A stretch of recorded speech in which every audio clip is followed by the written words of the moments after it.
I'm David Ainsworth, Head of Communications at the United Nations Secretariat of the Convention on Biological Diversity. We're here at the United Nations Biodiversity Conference in Montreal. It's the halfway mark. We have 1 week to go to finalize this conference.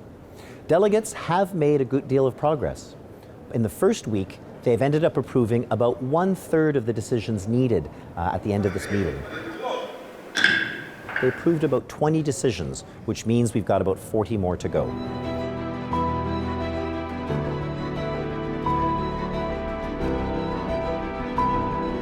Many subjects were covered. A couple that I can highlight, though, include decisions relating to Indigenous peoples and local communities.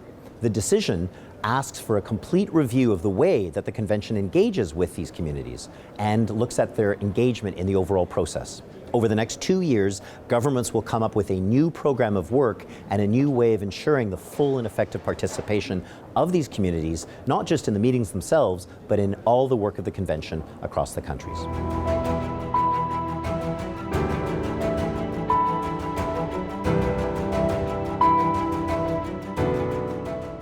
The delegates also made great progress on some of the clearinghouses associated work of the protocols.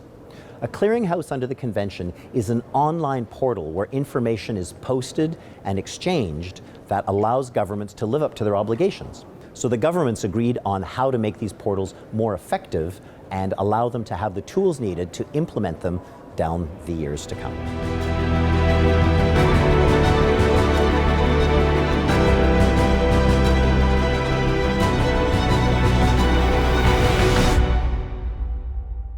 What is left to do? Delegates have a lot of other thematic areas to cover, so they'll look at decisions relating to marine biodiversity, for example, the question of ecologically or biologically significant areas in the ocean that are beyond national jurisdiction. They'll discuss the questions of climate change and biodiversity. They'll discuss invasive alien species. They'll discuss the role of the Global Environment Facility and how it can assist countries in implementing the Convention. But of course, the biggest thing left to negotiate, the elephant in the room, if I can call it, is the Global Biodiversity Framework.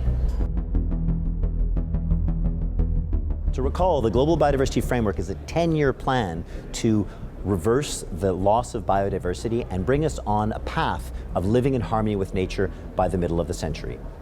All of the goals and targets remain to be negotiated. Negotiators are going to be spending as much as 40, possibly 50 hours still negotiating this text in contact groups. They won't be alone. From the 15th to the 17th of December, ministers of environment and natural resources from around the world will come here to Montreal. Those ministers will assist these negotiations.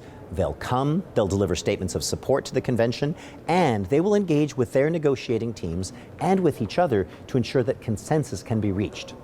We have to take these numbers of brackets we have in the text and reduce them. What do I mean when we say we need to reduce the brackets? Whenever governments don't have a consensus on something, they put that part of text that's in the decision in square brackets. And so the issue is, how can we take those different competing ideas and come up with a common position everyone can agree, and then you remove the brackets. So that will be the task over this next week to achieve this Global Biodiversity Framework, removing brackets, building consensus, and allowing us to move forward on this global plan for biodiversity. Join us here on Biodiversity Beat and the website of the Convention as we watch the conclusion to these negotiations. I'm David Ainsworth.